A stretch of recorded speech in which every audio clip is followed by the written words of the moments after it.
साथियों नमस्कार, स्वागत है आपका अपने YouTube चैनल एग्जाम मित्र पर। मैं हाजिर हूँ आपके बीच एक और नई वीडियो के साथ। तो जो हरियाणा जीके की अपनी टेस्ट सीरीज चल रही है उसमें 1040 क्वेश्चन अपने कंप्लीट कर लिए थे। 1041 से आज शुरू करने जा रहे हैं। तो पहला क्वेश्चन देखते हैं क्या है। इब्न बतूता है वो कहाँ का निवासी था, कहाँ का रहने वाला था इब्न बतूता। तो अपने ऑप्शन देख लेते हैं, अरब, मिस्र, मोरक्को या फिर तुर्की। तो इनमें से कहाँ का रहने वाला था इब्न बतूता। तो इसका जो सही उत्तर है वो है मोरक्को। मोरक्को का रहने वाला था इब्न बतूता। इतिहासकार था प्रसिद्ध। देख लेते हैं फैक्ट। इब्न बतूता मोरक्को के तांजियर शहर का निवासी था। शहर का नाम पूछे तो तांजियर शहर का निवासी था। प्रसिद्ध यात्री और लेखक था। उसने भारत समेत कई देशों की यात्रा की थी। दिल्ली में वो काजी बना था और उसकी यात्रा वृतांत रहला नाम से एक यात्रा वृतांत है जो कि विश्व प्रसिद्ध है। चलिए अगला क्वेश्चन अपन देख लेते हैं। क्वेश्चन नंबर 1042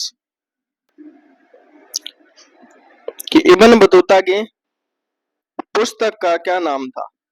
इनमें से क्या नाम था इब्न बतूता की पुस्तक का। तो अपने ऑप्शन देख लेते हैं कि कौन कौन सी पुस्तक इनमें से इब्न बतूता की थी।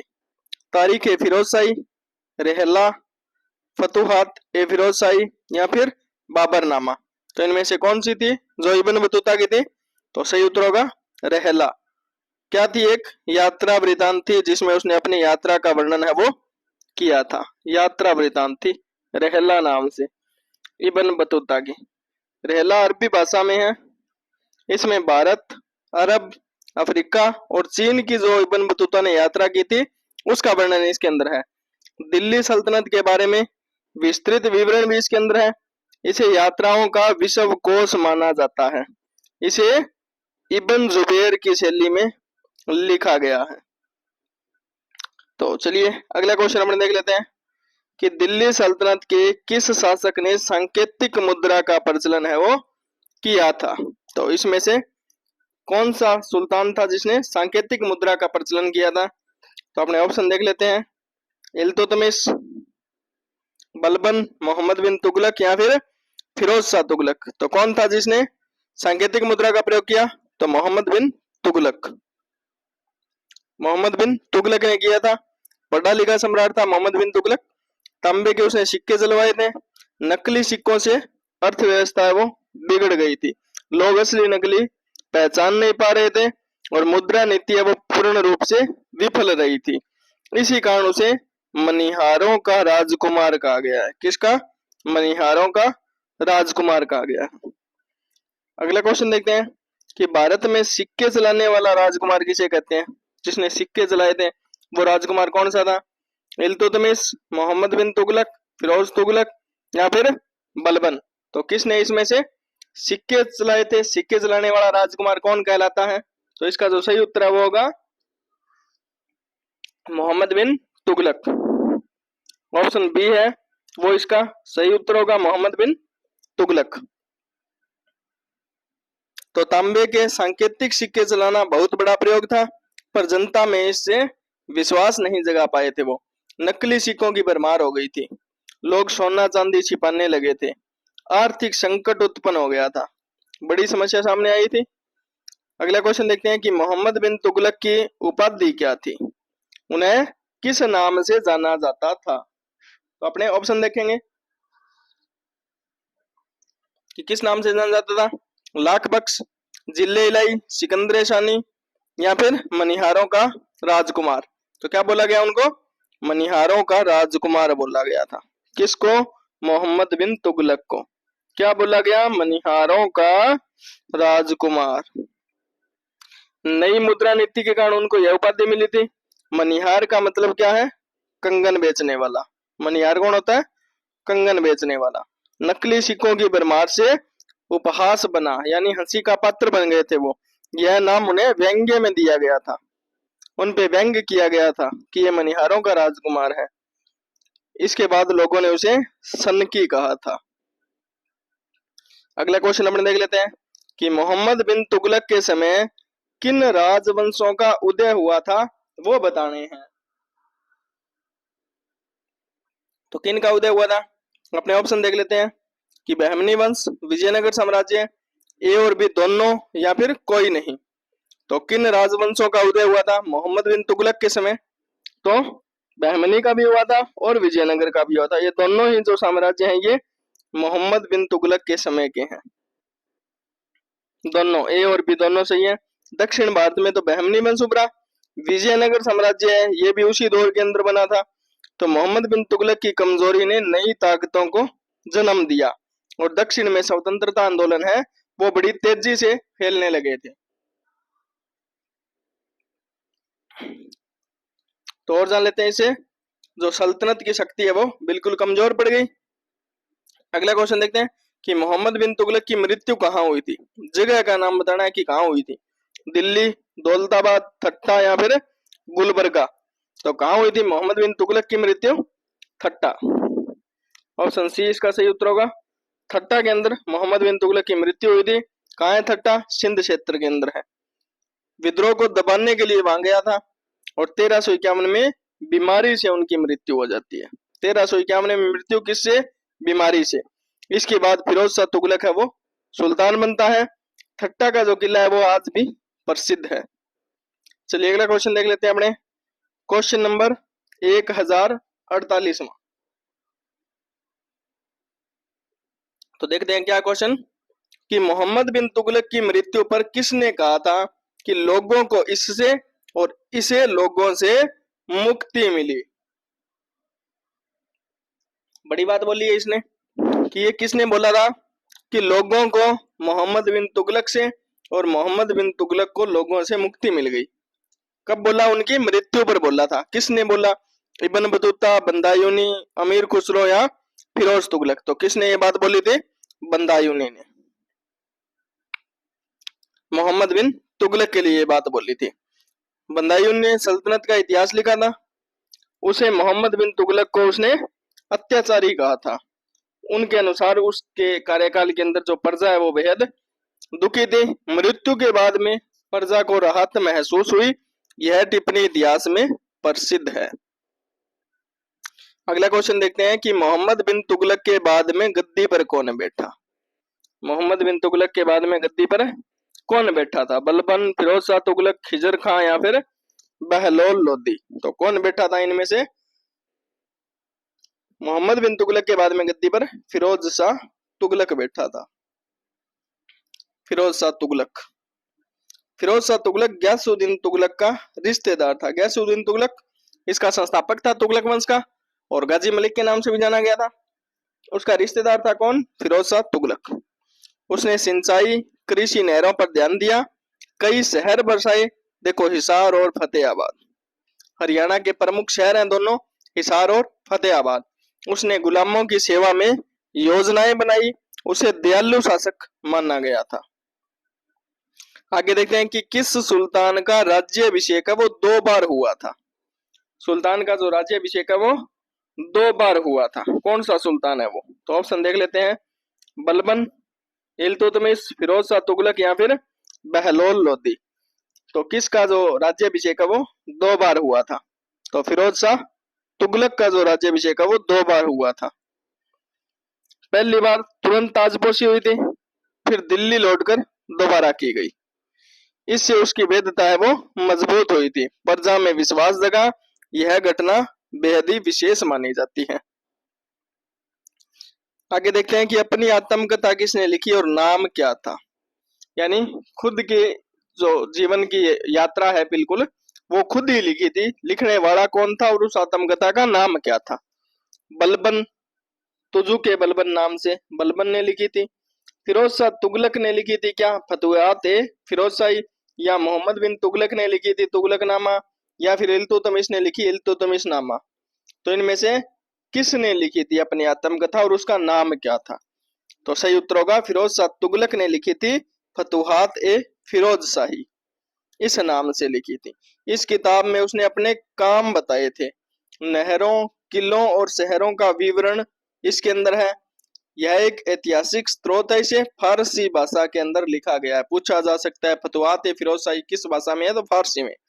आज भी शोध के अंदर बेहद महत्वपूर्ण है ये। आगे देखते हैं कि फतेहाबाद शहर की स्थापना किसने की थी? तो किसने की थी भाई? गयासुद्दीन तुगलक, फिरोज शाह तुगलक, खिजर खां या फिर बहलोल लोदी। तो इनमें से कौन था जिसने फतेहाबाद शहर बसाया था? फतेहाबाद और शहर अपने हिसार दोनों शहरों की स्थापना की थी। शासक कौन था इनमें से? तो वो था फिरोज शाह तुगलक, जिसने फतेहाबाद शहर भी बसाया था और हिसार भी बसाया था। तो फिरोज शाह तुगलक ने कई नए शहर बसाए थे। फतेहाबाद की स्थापना हुई थी 1351 में। नाम रखा फतेह खां के नाम पर। कौन था फतेह खां? फिरोज शाह तुगलक का बेटा था फतेह खां, उसके नाम पर रखा। सिंचाई व्यवस्था के लिए नहरें बनवाई और हरियाणा में हिसार जो शहर है वो भी इन्होंने ही बसाया था। आगे देखते हैं कि फतेहाबाद शहर की स्थापना कब की गई थी। समय बताना है कब की गई थी। 1351 में, 1354 में, 1360 में या फिर 1370 में। तो कब की गई थी ये? 1351 के अंदर फतेहाबाद शहर है वो फिरोज शाह तुगलक द्वारा फतेह खां के लिए बसाया गया था। 1351 में स्थापना हुई। हरियाणा का ऐतिहासिक शहर है और यहाँ तुगलक वंश के तुगलक काल के कई अवशेष भी मिलते हैं। कृषि और व्यापार के लिए महत्वपूर्ण यह शहर है। आज भी जिला मुख्यालय है। जिला है हरियाणा का फतेहाबाद। फतेहाबाद शहर का नाम किसके नाम पर रखा गया था? क्यों बसाया था? किसके नाम पर यह फतेहाबाद शहर बसाया गया था? फिरोज शाह तुगलक, निजामुद्दीन औलिया, फतेह खां या फिर खिजर खां। तो बसाने वाला तो था फिरोज शाह तुगलक। किसके नाम पर बसाया? तो वो है फतेह खां। तो ऑप्शन सी इसका सही उत्तर होगा। फतेह खां के नाम पर यह शहर बसाया था। फतेह खां फिरोज शाह तुगलक का प्रिय था। उसके सम्मान में शहर का नाम रखा था। फिरोज शाह तुगलक ने कई किले भी बनवाए। इस काल में फतेहाबाद है वो व्यापारिक केंद्र बनकर उभरा था। सिंचाई और खेती में यहाँ सुधार हुआ था। आगे देखते हैं हिसार शहर की जो स्थापना है वो कब की थी। फतेहाबाद की तो देख ली 1351 में। पूछा है हिसार की कब की थी। 1351, 52, अपने 54 या फिर 60। तो कब की थी? 1354 के अंदर। 1354 के अंदर हिसार शहर की स्थापना फिरोज शाह तुगलक ने की थी। हिसार का पुराना नाम था हिसारे फिरोजा। याद रखना है, हिसार का पुराना नाम क्या था? हिसारे फिरोजा। फिरोज शाह तुगलक ने बसाया। नहरें, महल और मस्जिदें यहाँ बनवाई। कृषि विकास के लिए प्रसिद्ध रहा। आज भी हिसार कृषि के लिए प्रसिद्ध है। HAU है यहाँ हरियाणा, अपने एग्रीकल्चर यूनिवर्सिटी है यहाँ, कृषि विश्वविद्यालय। आज यह हरियाणा का बड़ा शहर भी है। तो अगला क्वेश्चन अपने देख लेते हैं। हिसार शहर का पुराना नाम क्या था? पुराना नाम क्या था? हिसारपुर, हिसार फिरोजा, हिसारगढ़ या फिर फिरोजाबाद। तो पीछे फैक्ट के अंदर अपने देख के आए हैं कि हिसार शहर का पुराना नाम क्या था? हिसारे फिरोजा। हिसारे फिरोजा था। ऑप्शन बी सही उत्तर होगा। हिसार का मतलब क्या है? किला। अच्छा, हिसार का मतलब पूछे तो क्या बताना है? किला। और फिरोजा का मतलब फिरोज शाह के नाम से जुड़ा हुआ है ये फिरोजा शब्द। यहाँ किला, महल और बावड़ी बनवाई थी उसने। कृषि विकास के लिए नहरें बनवाई। अब यह हरियाणा का महत्वपूर्ण शहर भी है। कौन सा? हिसार। पुराना नाम हिसार ए फिरोजा। कब बसाया? 1354 में। बसाने वाला कौन था? फिरोज शाह तुगलक। अगला क्वेश्चन देख लेते हैं। गुजरी महल का निर्माण कब करवाया गया था? कहाँ है गुजरी महल? ये भी हिसार में ही है। पूछा इसका निर्माण कब करवाया गया था। तो आपने ऑप्शन देख लेते हैं। 1351 में, 1352 में, 1354 में या फिर 1358 में। तो गुजरी महल का निर्माण है वो कब करवाया गया था? 1354 के अंदर। जब हिसार बसाया गया था तभी गुजरी महल का निर्माण है वो करवाया गया था। गुजरी महल हिसार में स्थित है। फिरोज शाह तुगलक ने बनवाया था। इसे अपनी रानी के लिए बनवाया। किसके लिए? अपनी रानी के लिए। अब संग्रहालय के रूप में यह प्रसिद्ध है। वास्तुकला का उत्तम उदाहरण है गुजरी महल। तो अगला क्वेश्चन देख लेते हैं कि दिल्ली सल्तनत की सबसे बड़ी इमारत कौन सी थी। दिल्ली सल्तनत की सबसे बड़ी इमारत उस समय कौन सी थी ये पूछा है। लाल किला, कुतुब मीनार, गुजरी महल या फिर 2.5 दिन का झोपड़ा। तो इनमें से कौन सी थी सबसे बड़ी इमारत दिल्ली सल्तनत की? तो वो थी गुजरी महल।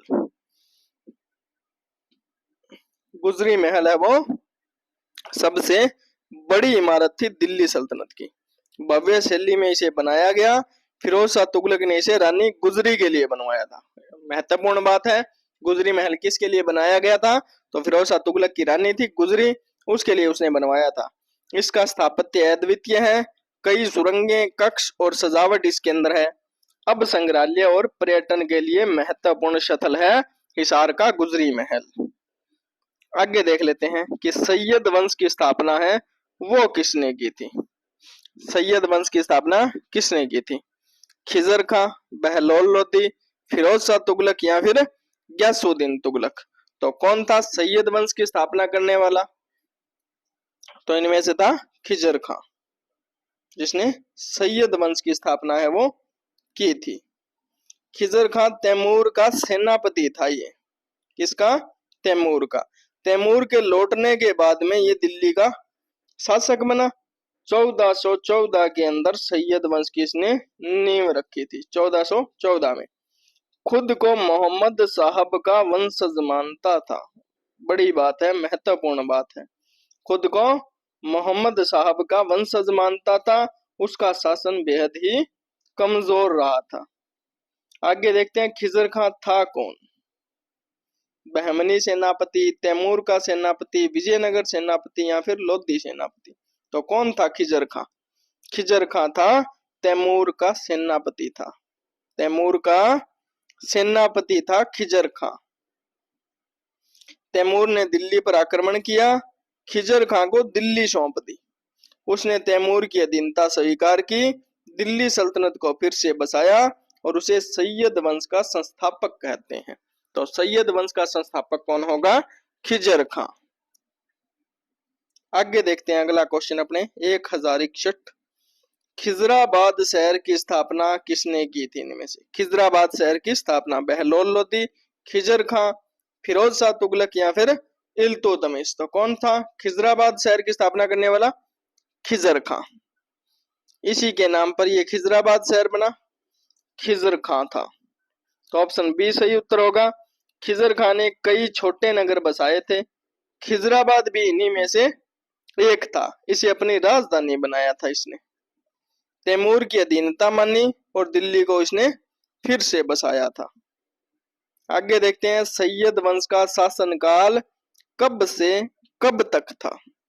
सैयद वंश का शासनकाल 1206 से 1290, 1290 से 1320, 1351 से 1414 या 1414 से 1451।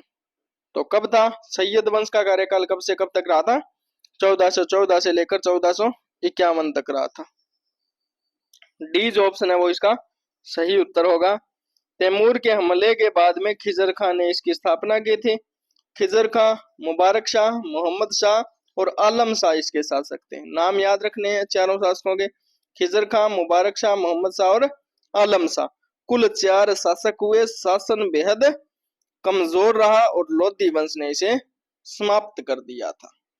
लोधी वंश इसे सैयद वंश को समाप्त कर देता है। खिजर खां की उपाधि क्या थी?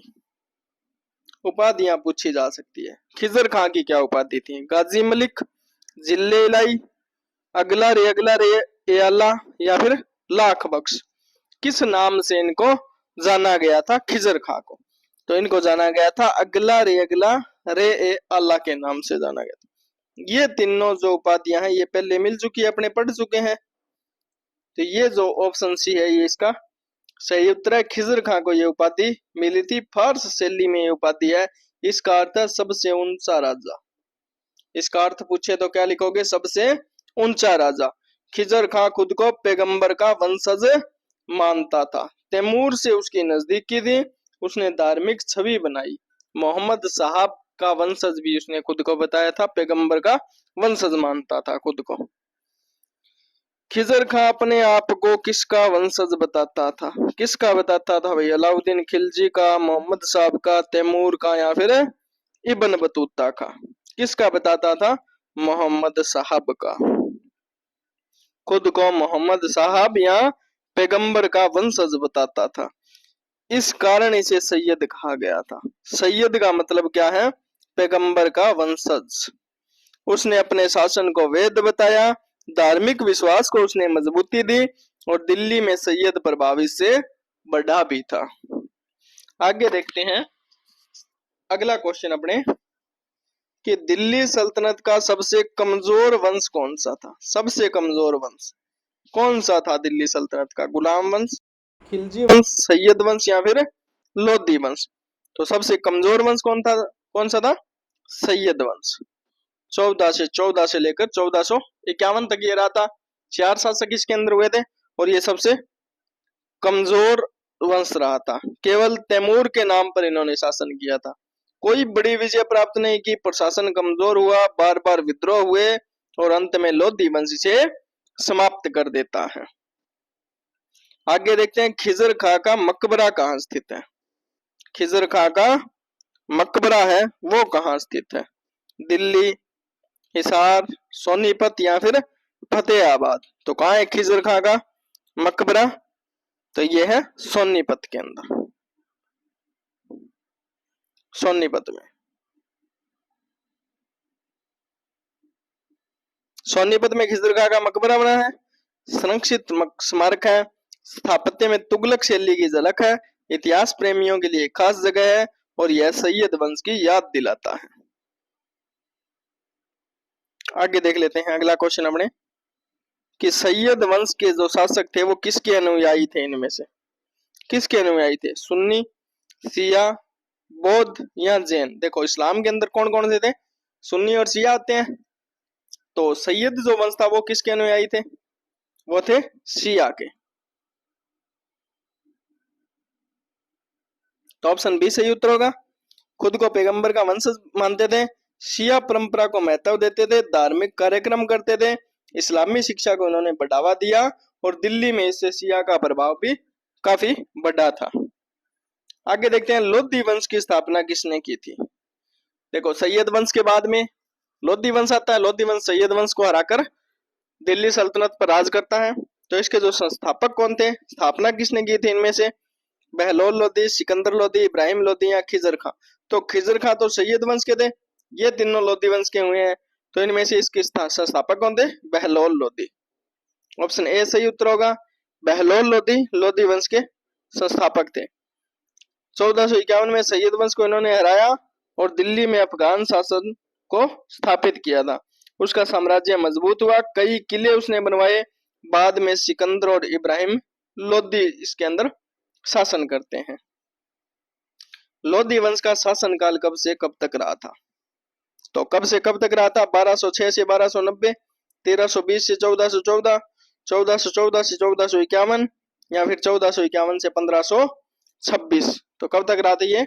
1451 के अंदर इनका शासन शुरू होता है और 1526 तक रहता है। 1526 से मुगल वंश की शुरुआत होती है। तो 1451 से लेकर 1526 तक इनका शासन रहा था। बहलोल लोधी इसकी नींव रखते हैं। बाद में सिकंदर और इब्राहिम लोधी शासन करते हैं। पानीपत के प्रथम युद्ध 1526 में बाबर ने इब्राहिम को हरा दिया था और यहीं से मुगल साम्राज्य का उदय होता है। लोधी अंतिम अफगान वंश था। यहाँ दिल्ली सल्तनत है वो दिल्ली सल्तनत का अगर कार्यकाल पूछे तो 1526 तक रहा था, जिसमें ये सारे वंश आए थे। बहलोल नामक सिक्के हैं वो किसने चलाए थे? बहलोल नामक सिक्के किसने चलाए थे इनमें से? खिजर खां, बहलोल लोधी, सिकंदर लोधी या फिर इब्राहिम लोधी? तो किसने चलाए थे? बहलोल लोधी ने ही अपने नाम से सिक्के चलाए थे। ऑप्शन बी सही उत्तर होगा इसका। बहलोल लोधी ने अपनी मुद्रा चलाई, बहलोल नामक सिक्के उसके नाम पर थे और इससे उसका राज्य है वो मजबूत हुआ। सिक्का नीति से व्यापार को बढ़ावा मिला और लोधी काल में कृषि और व्यापार भी बढ़ा था। तो ये थे आज के अपने 30 क्वेश्चन। अगर आपको वीडियो पसंद आई हो तो वीडियो को लाइक कीजिएगा, कमेंट कीजिएगा, ज्यादा से ज्यादा शेयर कीजिएगा और चैनल को सब्सक्राइब कीजिएगा। मिलते हैं कल एक और नई वीडियो के साथ, तब तक के लिए जय हिंद, जय भारत।